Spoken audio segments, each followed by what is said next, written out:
It's casual, not formal. It's hosted by Rory Pendlin, and Renee in tow. It's time to start the show. 1, 2, 3, go!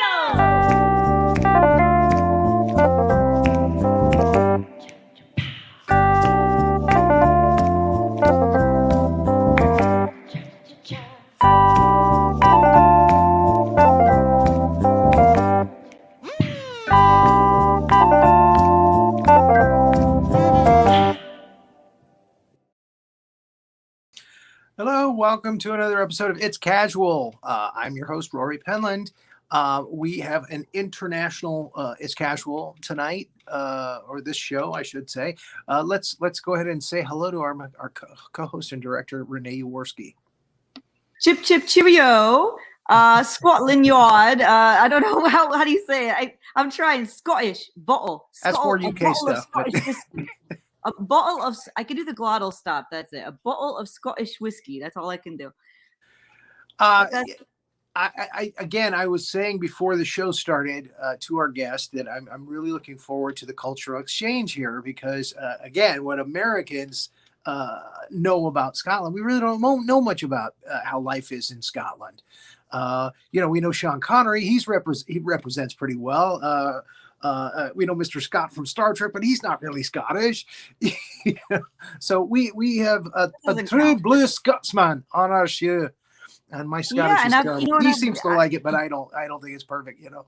Well, I'm going to talk to him a little bit about Scotland because, of course, I was in Scotland. I spent a long time in Scotland, and I've been up and down all of Scotland. But I never felt that I understood, what really makes Scotland. So we're going to talk to him about that. It's a definite different culture. Yeah. I could tell, when you cross over from England into Scotland, you can tell it's a very different culture. They're much more my type of people. It's almost like going from it's like crossing the Mason-Dixon line. You know what I mean? You get people who are a little bit more, how Southerners are maybe a little bit more open, a little bit more sociable, a little bit more community oriented. They have some more colorful characters. Not so that's how stiff I upper crust, yes. Yeah. Whereas you go north and then you get into Virginia.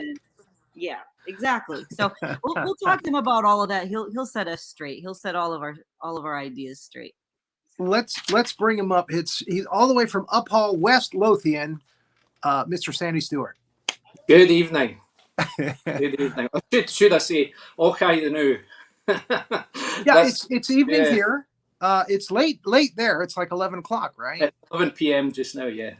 Wow. So, you are a stay-home musician. I'm a stay-home musician, yeah. It says on your Facebook. And you play keyboards, you play guitar, and you're going to play some music for us tonight on guitar. Yeah, absolutely. And we hope it's not going to cause problems with your back. We'll be fine. You had back problems.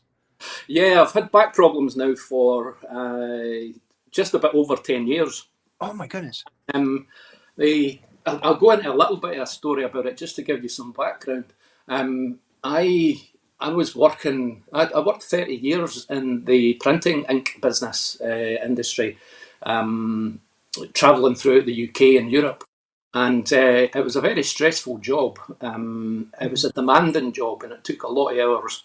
And part of me hated it and part of me loved it. And the part of me that loved it was the part that was getting the nice Jaguar for a company car and getting a nice salary. That's the part that I loved. But the actual job, give you a Jag. I hated. I absolutely hated the job. And I think what happened, my back, excuse me, I was just getting out of bed. I was having to fly from Edinburgh down to London for work. I'd fly down on a Monday and then fly back up on a Friday. And I was there on the Tuesday at the hotel, and I was just getting out of bed and my back just went, and I was doubled over. And I made it into work, but by about 2 p.m. I had to come home. I was in so much pain and I couldn't straighten up. So long story short, I managed to get home. And that was me from then. I was in bed for about a year and a half, 2 years, where all I could do was get up, go to the toilet, and come back to bed again. Oh, I just wow. I had 2 summers where I just lay and listened to summer out the window because I couldn't, I couldn't even go and sit at the window. So it was pretty tough. Did you ever find out what the problem was? Yeah, well, what happened was I had crushed my sciatic nerve. So the sciatic nerve is supposed to be about that thick, but mine got crushed and it's now about that thick. So when the messages are coming up and down the spinal column or the spinal cord, they get jumbled and they start to throw pain signals all over the place because all pain comes from the brain. It's the brain that generates Right. The sciatic nerve is, move yeah, away it's all from about danger. So that was one thing, but I've now got problems with the muscular stuff up the top of the back and down into my hips as well. So walking's difficult, sitting's difficult, lying's difficult. So it's just about keeping myself moving in different positions. And there's nothing more they can do. There's a thing called failed back surgery syndrome that if they've done the same operation twice, they won't do it again. It's deemed that it's just a waste of money. You've had it twice, it's not worked. We're not doing it. So yeah, so like cortisone shots or something you can take for that, huh? No, because I did have a cortisone shot directly into my spinal column, my spinal cord, and they'd done it under radiation, so it was an X-ray, and they're going in with a big needle, and I'm awake while this is going on, and the guy's going in with a needle, and I could really feel it. It was really, really sore, and he hit a nerve, and I went, ow! And he said, where did you feel the pain? And I said, right down my right leg. And he said, oh, sorry about that, wrong nerve. And he took it out and pushed it into the other one. Oh, jeez. It was agony. But to be honest, it helped for about 3 weeks, and then it was gone. 3 weeks and then done. Oh, yeah, man. so it's not really worth going through that sake of 3 weeks. And they wouldn't do it on the NHS over here now anyway. But so yeah, I just have to learn to manage the pain. Oh my goodness. We'll have to airdrop you some ibuprofen. Well, I've got plenty of drugs. My goodness. Heavy duty drugs. We have a mutual friend in Pan Aurea. She just texted. She says so happy about this show. She's been waiting for it, she said. So she's watching. Oh yeah, hi Pan. And you guys do music together. We do, yeah. Apollo's Anthem.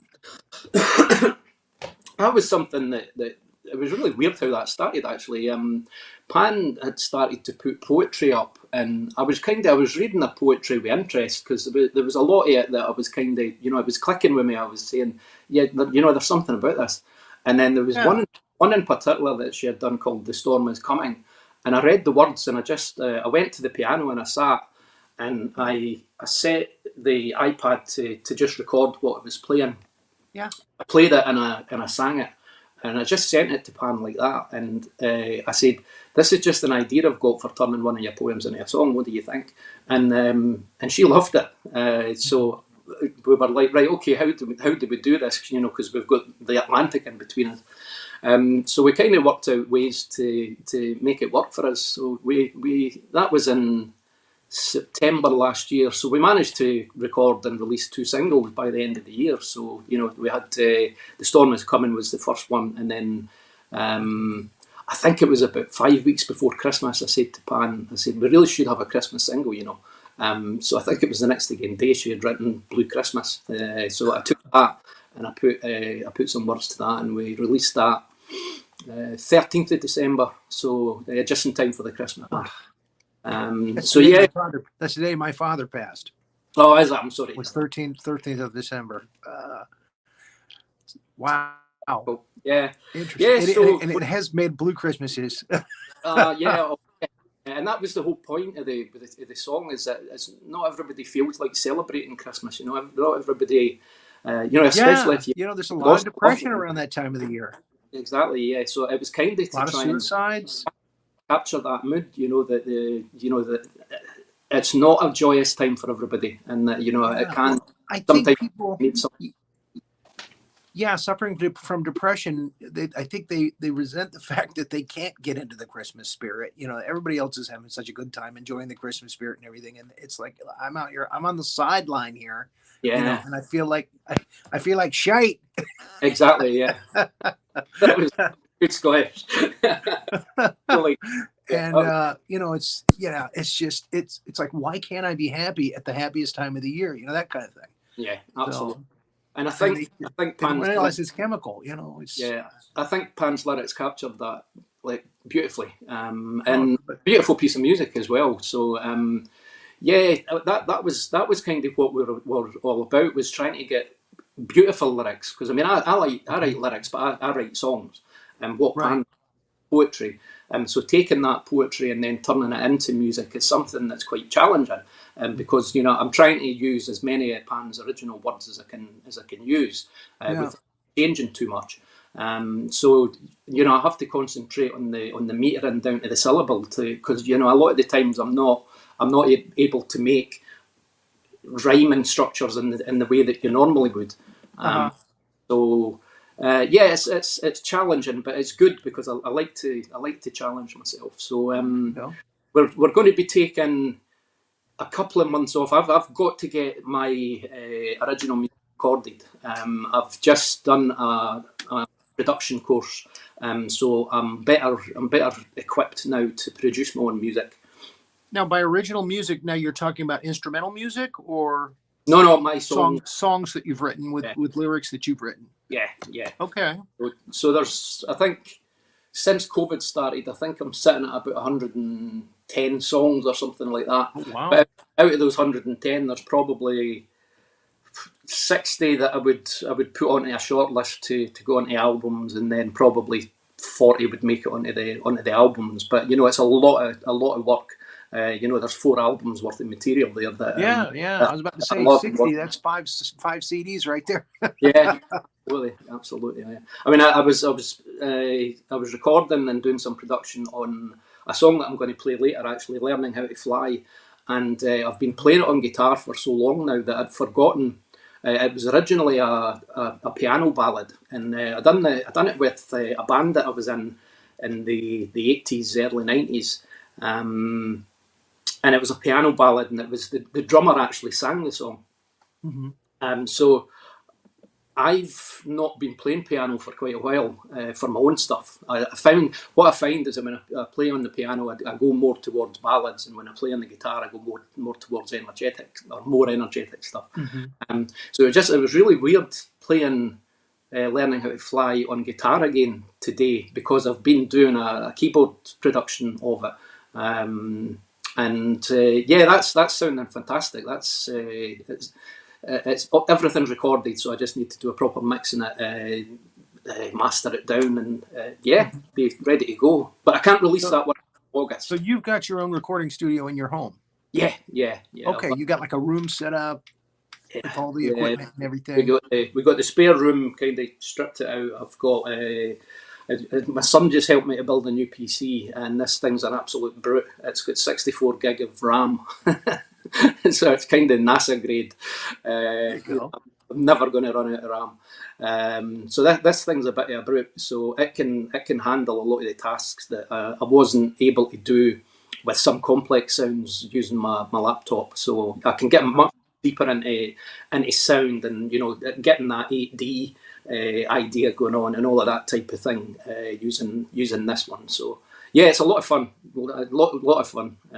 So I'm looking forward to getting my stuff recorded and getting it out there, even if it's just a legacy. You know, it's there, and it's ready for people to ignore on social media, because that's what seems to happen. You know, my dad used to play guitar for our family, and they all loved it. And he hated getting in front of people. He did not like to play in front of like strangers. Yeah. Just family. You know, family was okay, but he didn't like that. But I was so glad that, I mean, right before he passed, he got a cassette set up with a microphone and everything, and he recorded himself singing a lot of his songs that he did, you know, his covers of, you know, different people. And so glad that I had those after he passed. You know, I was able to copy them and send them out to the family. That's beautiful. You know? Yeah, that's his legacy, you know. So. Yeah, it's such a great thing to leave behind, because we leave memories behind, but memories fade, you know, and then you every time you remember something, you remember the memory of it you had before, so it all starts to fade. But when you've got that music, it just brings you right back to that point. So yeah, that's fantastic. I'm glad to say you managed to do that. Okay, we're gonna let you play for us. Okay. So you're not stationary too long. Yeah, good thinking. Good thinking. CJ, how you doing? I'm just seeing the comments popping up here. Anybody that I've not said we hi got Sandy Stewart on the show. I do apologise if I've not said hi to you. So hi, everybody. Yeah, okay. So I'm going to play. I'm going to play a song. I'm in a group called Jesse's Well Songwriters group. It's a fantastic group. If there's any songwriters out there, go join Jesse's Well Songwriters group. We have a monthly title challenge there, and all you get is you get a title, and you have to write a song based on that title. So this month the title was Alien, and I'm thinking, how on earth is a song about an alien? Well, I'm not. So I really thought about it, and I thought, right, okay, I know what the different angle on this is. So this is a song called Alien. I'm going to have to take a drink, and excuse me, everybody, but clear my throat. Because I'm better doing that now than when I get into the song. So this is a song called Alien.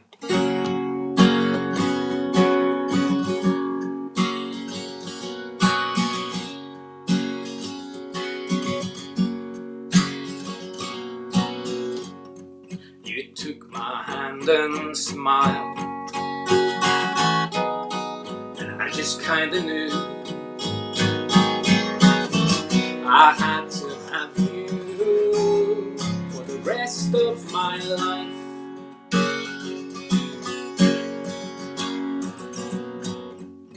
Then our bodies intertwined, vowed to stay together till the end of time. Now here we are, hoping, wishing that the clocks would all stop. 'Cause this is alien. It's like we speak a different language. Alien really tears me up inside. 'Cause this is alien. It's alien to me. Yeah, yeah, yeah.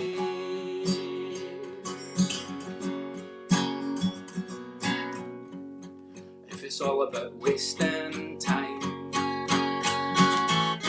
You give me yours, I'll give you mine. I love you till my river runs dry. But it can't go on like this. We promised wedding bliss. Days when we had nothing, you know we had all that we need.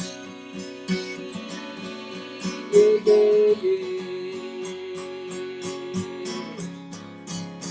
'Cause this is alien. It's like we speak a different language.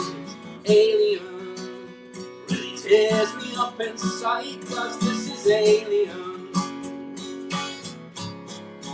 Alien to me.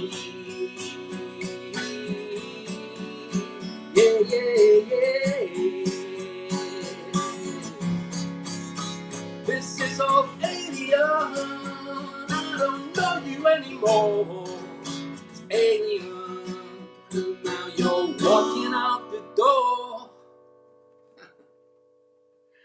This is all alien. It's alien to me. Yeah, yeah, yeah. Very good. Awesome. Thank you.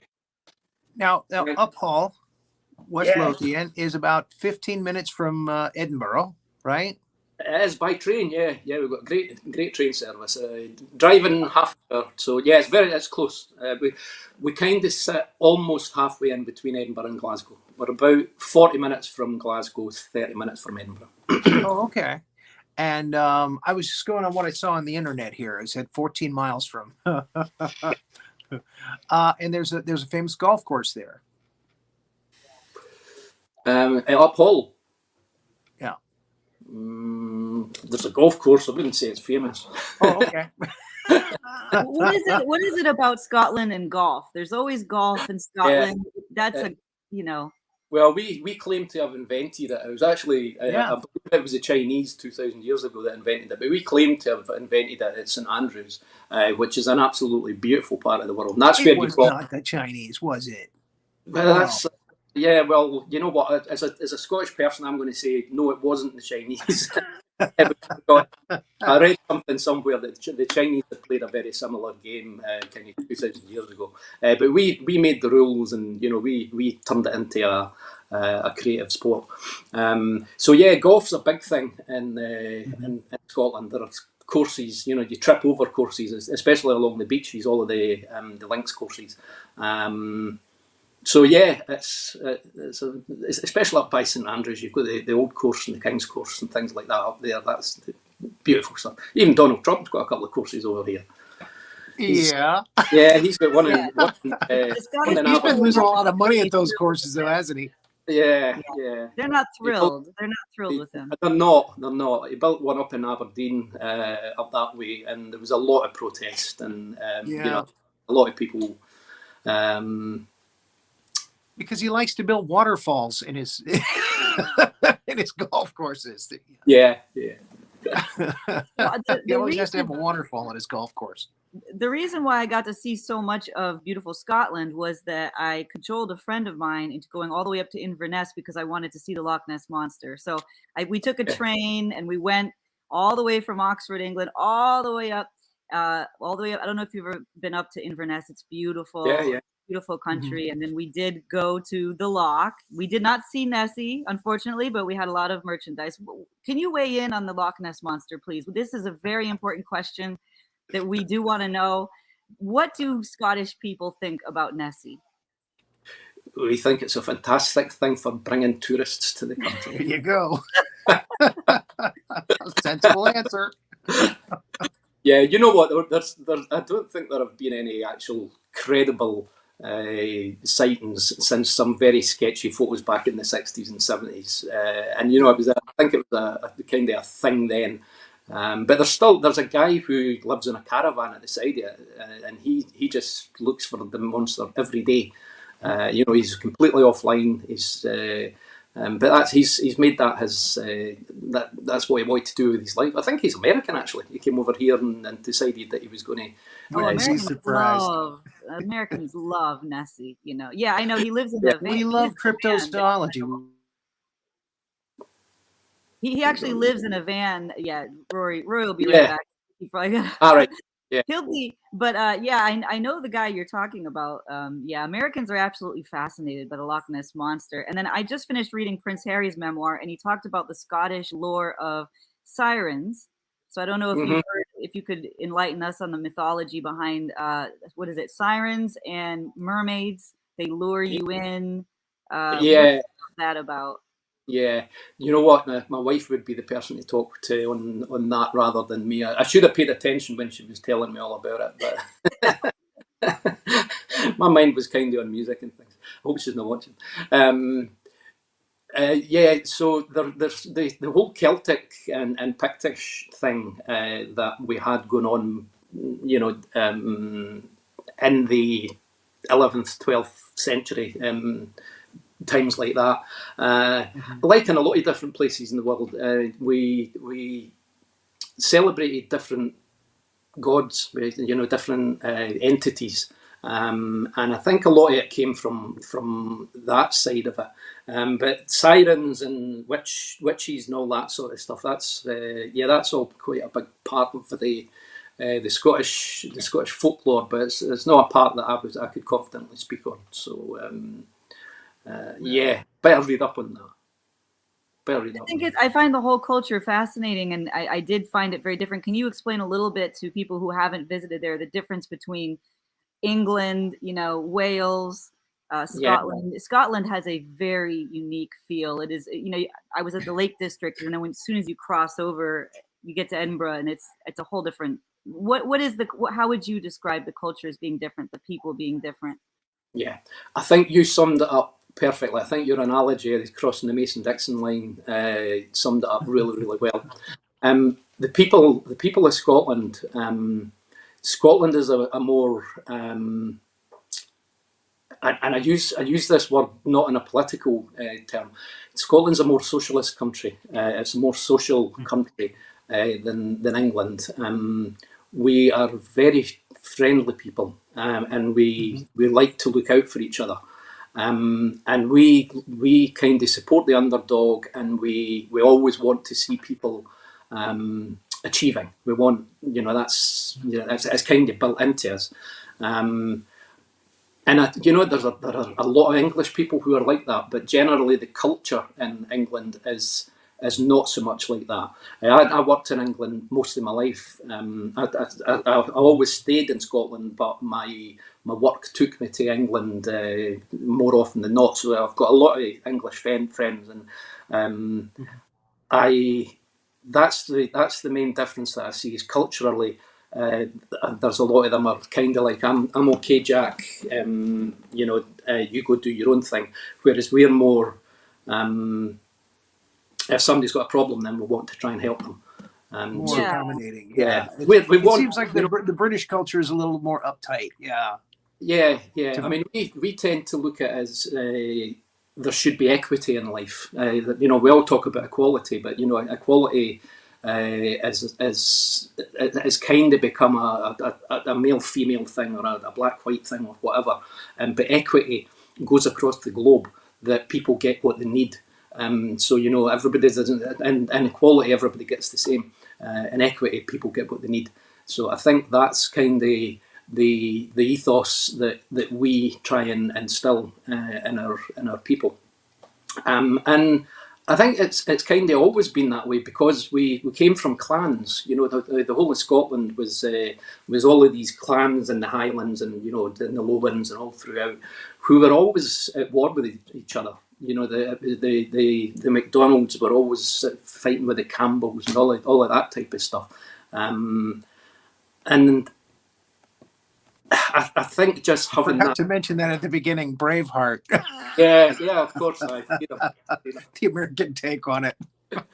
Yeah, actually, I wrote a song called Freedom, and it goes into. It starts off with the story behind it is it's. So it's somebody who's gained freedom from a person, but they didn't want that freedom. So it starts off along those lines, but then it goes into freedom of being able to communicate properly, and then it goes into freedom in the aspect of Scottish independence. So yeah, I did. I've got a song called Freedom that I've written with that. So it changes on its way through the song, going from being almost like a love song to being a political song. So it's quite different in that aspect. But we had a chance to get independence a few years back there, and we bottled it. It turned out 45% wanted independence, 55% didn't. But I think the campaigns on the run up, there was a lot of misinformation going out, and there was a lot of plain lies were told about things. Imagine that. Yeah, well, it was politicians. I couldn't believe that they were telling mistruths or being being a bit casual with the truth. But anyway, that's politicians. Yeah. How are you familiar with Billy Bragg? Yeah, absolutely, yeah. Yeah, I mean, he really is a master of intertwining the love song with the political song and all of that. But so your song "Freedom" reminded me of something Billy Bragg might want to do. But I was thinking about the Queen. She died in Scotland. What is the royal family's? I remember when I was in Scotland, I got to see some crown jewels. There was some, there's always a castle or something. I can't recall exactly. But there's all this about independence, but then the royal family is so deeply attached to Scotland. Help an American sift through that seeming paradox. That's a difficult one, because in the same light as there are some people who would like to see Scotland being an independent country, and there are some who wouldn't. There are some who would like to retain the monarchy, and there are some who wouldn't. So it's a difficult subject to talk about, because people get quite emotional about it. Because you're right, the people who love the Queen love the Queen. Or the king, as he is now, and the others see them as being leeches on society. All they're doing is taking tax dollars, well, tax pounds, and living a fantastic lifestyle on it, and not actually bringing any value to the country.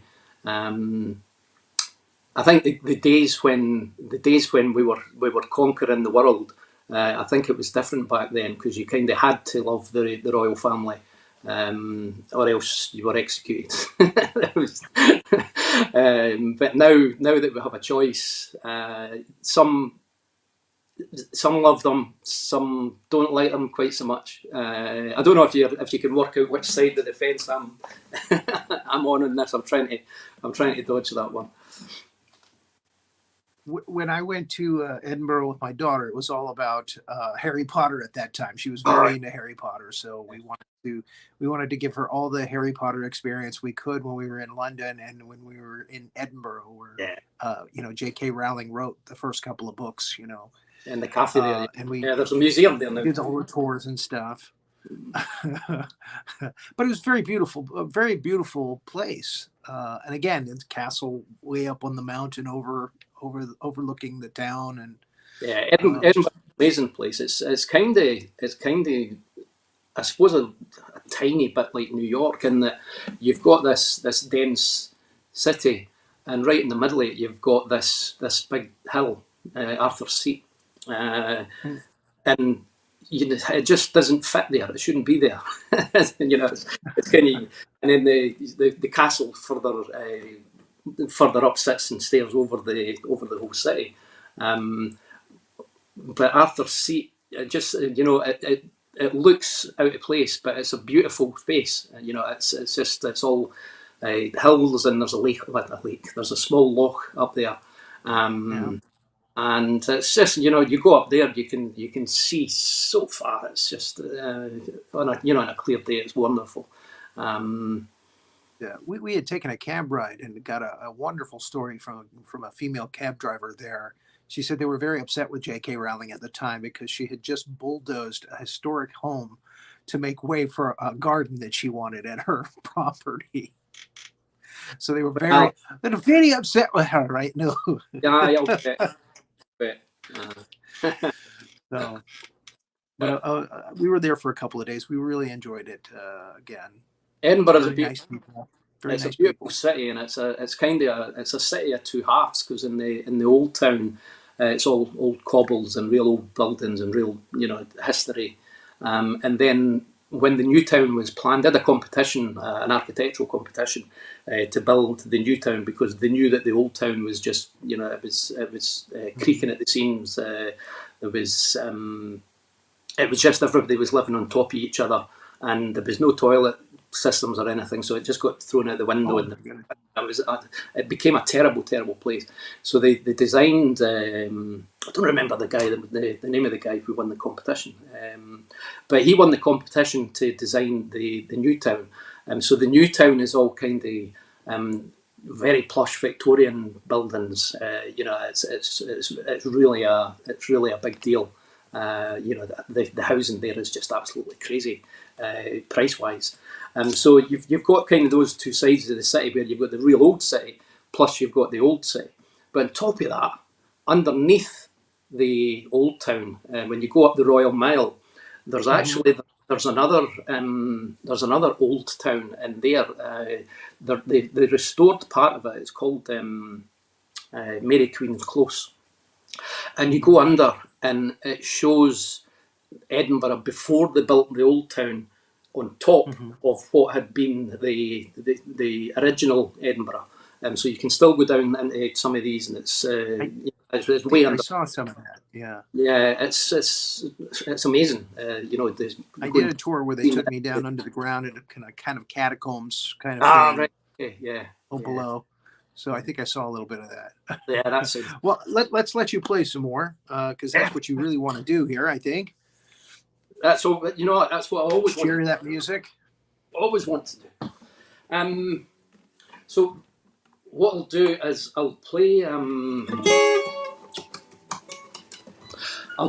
How to Fly." Now, this is a song that I wrote for my wife, and it was played as the first song at our wedding. This is the one I was talking about that, you know, I've been playing around with. I've got it recorded and things today, so it's quite strange to play it on guitar again. But we'll play Julian's song. So this is "Learning How to Fly."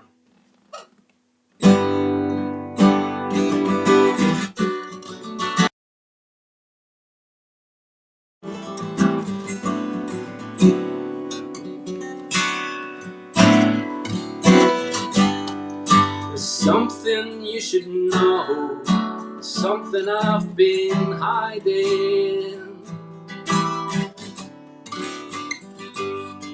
It happened long ago, came and changed my world. I reach into my soul, I can find the words inside me. And the feelings I've been holding, God knows it's been long overdue.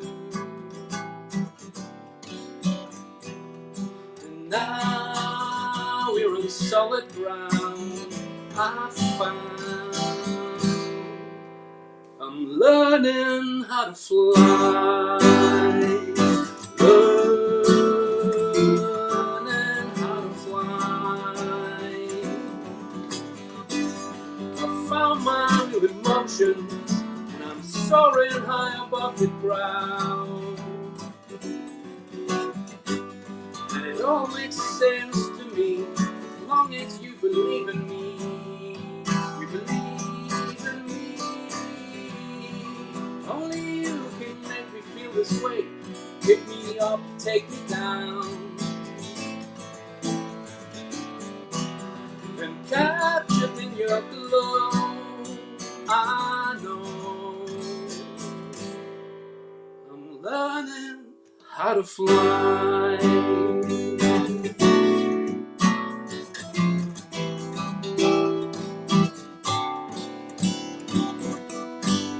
All the colors of the rainbow are shining in your eyes.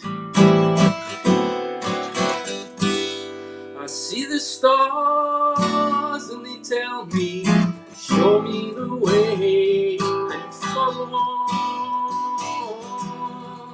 Now we're on solid ground, I found I'm learning how to fly.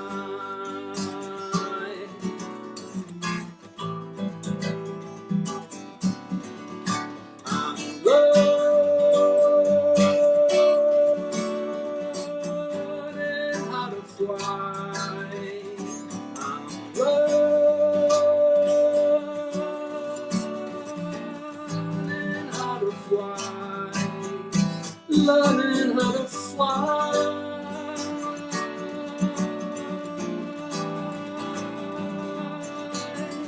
Learning how to fly. Yeah, yeah.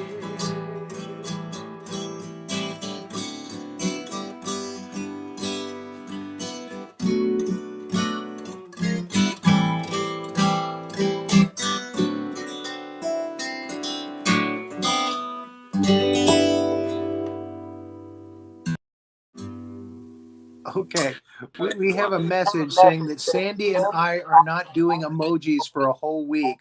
It's Yeah. very, very difficult for this person. Who is that? It says Facebook user here. It's Carol Baxter. She's a good friend of mine. We actually went to school together, and we lost touch for years and years, and then Facebook came along, and we kind of met again. So yeah, she's a good friend. But I said at the weekend, I'm going to stop using emojis. We use emojis too much, and it was actually after that John Phipps had said. So John Phipps had been talking about emojis, and I thought, you know what, I'm going to stop using them, because I realised that I use emojis all the time, you know, and I've got ones picked out for certain, you know, this is how I feel about something. So rather than putting the emoji in, I'm actually saying how I feel about something. But it's tough. It's hard not using them. So I think we're about it's really been hard. Yeah. Not using emojis for a week. Going through emoji withdrawal. We'll need a helpline. All right, I hope I get a laugh from this instead of a frown. But there is a rumor throughout history that Scottish people are very tight with their money. Is that true, or is that just one of those jokes that everybody in the UK does? I think it would be fair to say that we are frugal. Okay. I'd make a good politician, wouldn't I? So there's a little truth to that. there is a little truth to it. To be honest, it's not so much a cities thing. It's more if you go into the Doric areas, so the areas up in Aberdeenshire and round about there where Doric, the old Scots, is still spoken. They're very frugal when it comes to money. They, you know, every penny is a prisoner. When you, I like how you say that. Every penny is a prisoner. When you're somewhere like Edinburgh, Glasgow, you know, some of the main cities, it's the same as anywhere else, to be honest. You know, people will give you their last.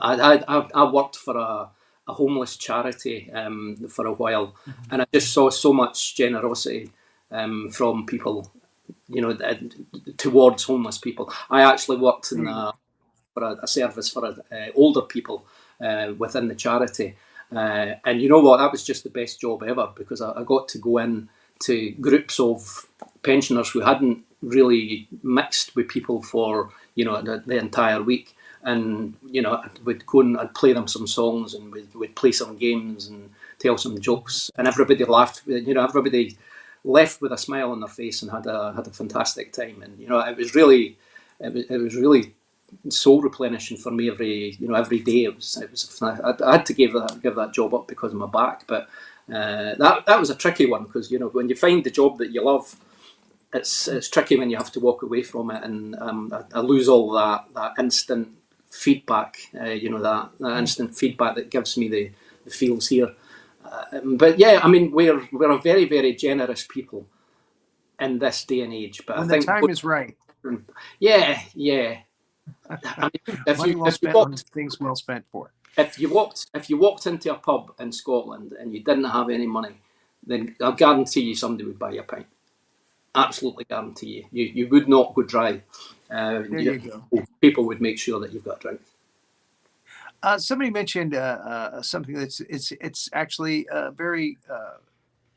They're saying we're asking broad questions. So, who are some of your favorite Scottish entertainers, singers, actors, actresses, people who are in the limelight? Somebody mentioned Craig Ferguson.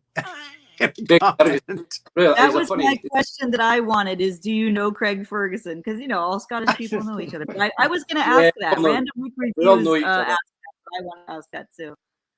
I think Craig left Scotland so long ago that I don't think I got a chance to meet him. I think he headed over your way pretty early on. But no, he's a funny guy. He's a good guy, and he's typically the Scottish people. You know, we have a sense of humour. I don't know whether he still drinks, but we drink a lot. But to make up for that, I mean, we don't actually live very long. The life expectancy in Scotland, in some parts of Scotland, the life expectancy is something like 57, and they don't give you a pension till you're 65. So, what chance have you got? Well, and I was saying before we started the show too that when I was in China, my expat friends from Scotland and from England and from Ireland, they all like to go to the pub and drink. I mean, that was all the teachers that were over there. In China. They only let you teach. A couple of the guys were actually working for companies there, and they were doing like quality control at factories and things like that. And, but yeah, they all like to go to the pub and spend a few hours in the afternoon drinking and having fun and telling stories. And yeah, that's part of life. Is just doing that. But that does shorten your life. Well, to be drinking all the time. Yeah, I mean the thing is, it starts off as just we'll go have a couple of pints, and it ends up into just this mad session. You're carrying each other home. You're pulling each other into taxis. Yeah, but in terms of, that's when it's a problem. Yeah. Scottish people I admire. I think comedy-wise, Frankie Boyle is a very, very funny guy. He's a bit close to the knuckle sometimes. There's some of the stuff that he jokes about that maybe we shouldn't joke about. But who are we to say? He's on the edge. Yeah, he is. He's sometimes over the edge, but he's a funny guy. He's good. Musically, people like Amy MacDonald, Katie Tunstall, a couple of fantastic female singer-songwriter guitarists, and they kind of just came up the busking route and managed to get a break. So yeah, I've got a lot of respect for those people. Actors, everybody that was in Trainspotting. Have you seen Trainspotting? Yes, Trainspotting. Yes. Yeah, Trainspotting. Trainspotting is Uh-huh. one of the very, very few movies that the sequel is actually better than the first. I watched the first really? Trainspotting movie, and I was absolutely hooked. I was like, this is one of the best movies ever made. And then the sequel came out, and I was gobsmacked. I was like, how could they have made this so much better than the first one? It's a continuation. Wow. I haven't seen the second one. 20 years on from when they were doing all the stuff in Edinburgh. What makes it maybe a little bit inaccessible is that it uses quite broad Scottish accents in it. So it's the Edinburgh housing estate type accents that you're hearing on it. And Danny Boyle, the guy that wrote the books, he actually writes that way. So when you read it, if you're not Scottish, it would be very, very difficult to read his book without sitting with some kind of translator or somebody Scottish who can explain some of the things to you. But Danny Boyle is such a fantastic writer and producer director. So yeah, if you get a chance to, it certainly brought Ewan McGregor to the world. Oh yeah, big style. But him, Robert Carlyle, all of the guys in it that just play are just they are. It's so real life because I've seen that. I've been around that actually happens, and I know how real the movie actually is. He's got it absolutely bang on. He didn't pull any punches when he made Trainspotting. But the second one is a continuation of the story, and it's fantastic entertainment. It's really good. I'll have to check it out. Again, I haven't seen the second one, so. Yeah. Actually, I might need to rewatch the first one again. I've got the two. Actually, the only two DVDs that I've got in the living room is Trainspotting and Trainspotting 2. The two of them are sitting there right in front of the TV. I'll have a binge fest sometime. Displayed proudly. Yeah, definitely. One more serious note. Who are your inspirations for picking up the guitar? Inspiration for picking up the guitar. My inspiration for picking up the guitar was that I broke my ankle when I was 15. I had to have about 8 weeks off school. So I asked my mum if she would get me a guitar. And she got me this nylon stringed classical thing out of the local shop. And it was really, really difficult to play. The action was like up here on it, and it was. But I started learning on that, and then I acquired a 12 string. So I played a lot on that, But I moved from guitar to keyboards, I think probably when I was about 16, because I was hearing the transition going from the punk scene into what they called new wave. But it was basically when it was, we were bringing in electronic music, people like OMD and Kraftwerk and some of the pioneers of the early sound. I wanted to get in on that. So I switched over to keyboards, and when I played with bands, I was the keyboardist with the band rather than guitarist. But when lockdown came along, I hadn't really played music properly for about 30 years, maybe 20 years. And when lockdown happened, I looked at it and I kind of thought, you know what, we're going to be locked down for quite a while here. So I got a new guitar, I got a new keyboard, because I thought I'm going to need something to entertain myself while I'm locked in here. So yeah, I had the tools for the job, so I started to write again, and I think 20 years of life kind of gave me more stuff to write about. Some of it good, some of it bad. There's a lot of my songs are about my drinking days and how poorly I treated myself during those times. How poorly I treated my wife during those times. Not like physically or emotionally, but just not putting her first and things like that. So yeah, a lot of my songs have got to do with that type of stuff. But that was how I got into guitar. When my back went out, I couldn't play guitar because it was too heavy for me to stand up and play, and I couldn't sit down for any length of time. It's just reminded me. I couldn't sit down for any length of time to play guitar, so I went and I got a ukulele and a harmonica because I could play those in bed. So I learned to play ukulele in bed, and then when I did manage to get up and about, I formed a ukulele band. We're called Ukulele Unison, and we go around old folks' homes, care centres, retirement complexes, and we just put on shows in 1950s, 1960s, 1970s music for them. And a lot of the places the people have dementia, and just to see their faces lighting up when they hear music from their era and they start to sing along all the words and they're up and dancing and things like that, where you've gone in and they're sitting in the chair, not interested in anything, and then as soon as you start to play, they're up in they're taking part. And again, that's soul edifying. That matters. That's something that's important. So yeah, you shared that with us. Yeah, that's beautiful. That's a wonderful thing. Thank you. So yeah, we play festivals too. I mean, we did it's the biggest festival in West Lothian. It's called Party at the Palace, and it's at the Linlithgow Palace, where Mary Queen of Scots was born. And last year, headlining the day we played, it was Human League were headlining that day. So we do some festival stuff. We were actually due to play a festival just at the end of last month, but it ended up getting called off last minute because of poor ticket sales. So it was really annoying. I was playing a set myself. Ticket sale?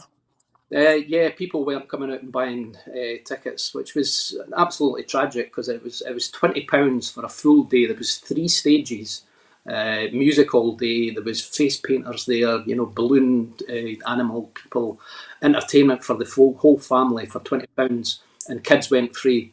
And you had the main stage, you had an acoustic stage and a band stage.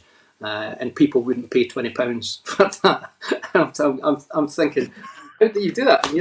How can you say that that's too expensive for a full day? 12 o'clock until 10 o'clock at night.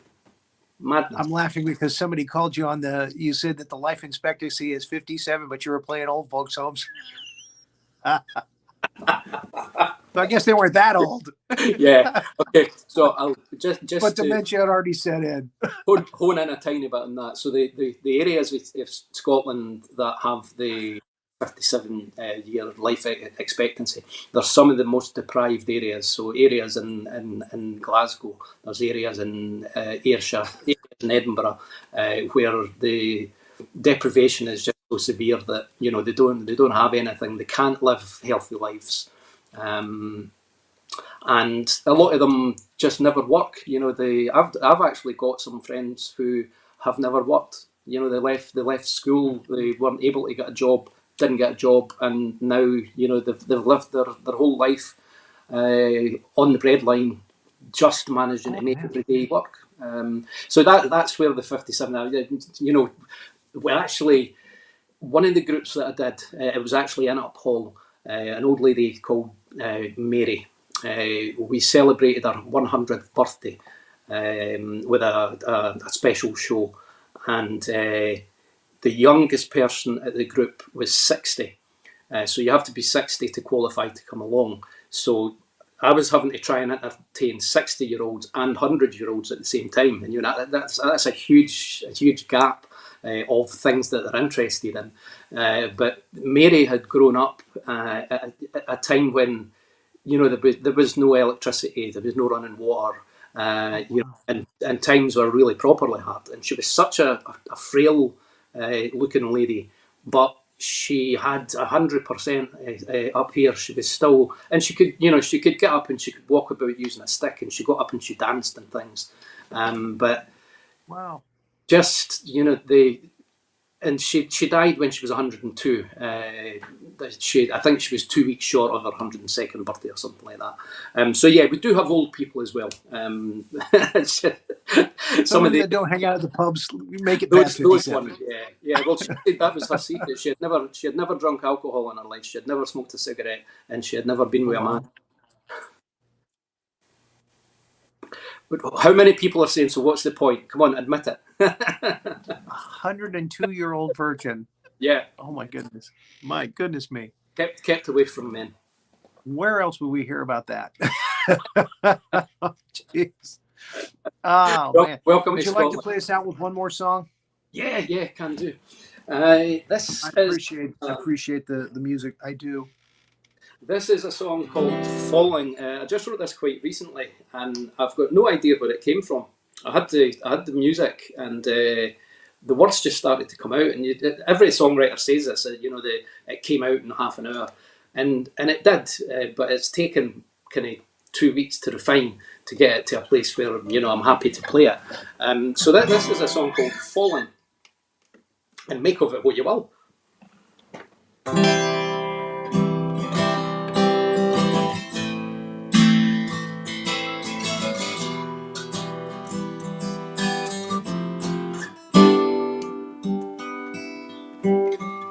We watched the shooting stars go by.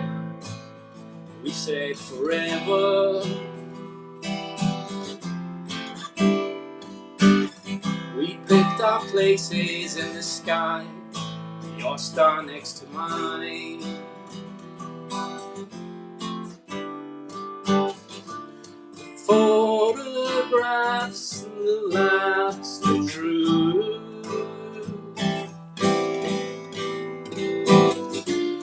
Left a note that read, "It isn't me, it's you." And now I'm falling through the sky, and I see bright lights behind me, colored face to grey. Oh, I miss you, I need you in my life to make my heart beat. I'm falling, I'm heading for the ground. I don't care if you're not there.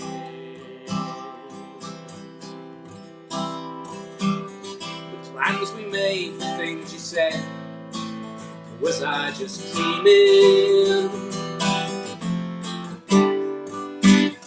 You said this universe was ours, had me believing.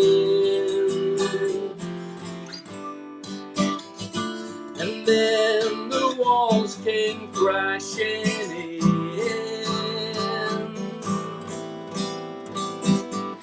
Gave you my hopes, my dreams, gave my everything. And now I'm falling through the sky, and lights behind me, color fades to grey. Oh, I miss you, I miss you. Need you in my life to make my heart beat. I'm falling, I'm heading for the ground. You know I don't care if you're not there.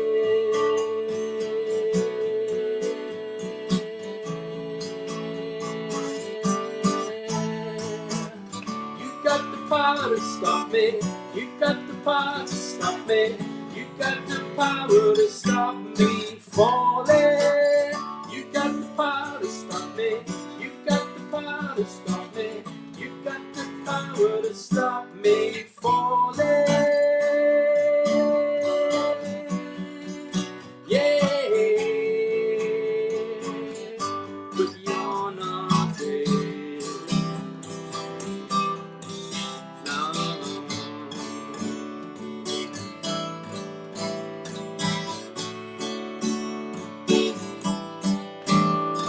I love you, I hate you, adored you, I needed you, I love you, I hate you, adored you, I needed you, I love you, I hate you, adored you, I needed you, I love you, I hate you, you're not.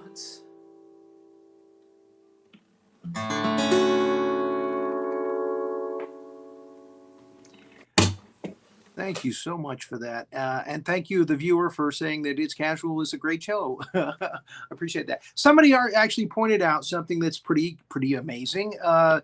You play a right-handed guitar left-handed. Yeah, that's right. Yeah. If you look at it, so the bass strings on the bottom.